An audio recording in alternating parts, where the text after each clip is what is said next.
Nā, kia mau tonu ki ngā take tiriti hei tāanga roia Māori, me haere tonu te whakataunga o ngā tono raupatu, engari me whakaaro nui ki te pāanga o aua whakataunga ki te tūranga minita hou e kawea nei e Kelvin Davis. Ara ki te minitatanga o te whanaungatanga karauna me te Māori. Nei rā, ari peka timutimu. He wero tā ngā roia Māori ki te kāwanatanga. Ka mau ki ngā kupu kua tuhia i roto i ngā ture, ko whakaturea me whakamana. Me whakamana ngā kupu ko whakaitia i rātau. Tōna rima te kau te maha o ngā whakataunga tiriti i whakatauria e te kāwanatanga o mua ana hinara.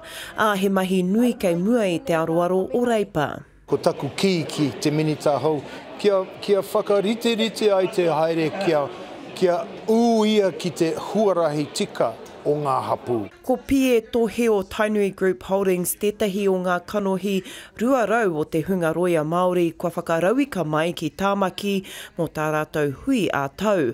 Hei tāna ko te mahi whai muri i ngā whakataunga, te aronga nui. Ko kitea te whawhai wainga nui te karauna me ngā iwi kua whakataunga i roto i te ngā āhuatanga mo te Housing NZ, ngā RFRs, ko Kermadix hoki,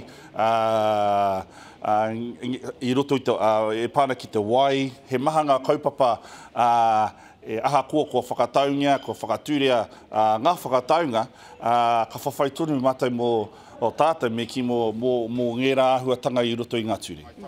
Mā Kelvin Davis, te kaupapa hou ara te hononga i wainga nui i te karauna me te iwi Māori e kawe. Engari hei tā awhiaki me piki ake ngā mahi a te kāwana.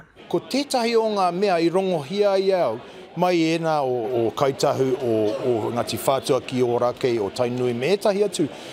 He tino uaua kia rātou kia kōrero ki ngā momo minita, ngā momo kaimahi katoa o te karauna. Maha ngā departments, ngā ministries me ngā mea pai kia whakakotahi ai i tētahi rangatira hei whakawhāriki ai he rōpu, he minita kai kōrero mō rātou i tēnā atu haerenga.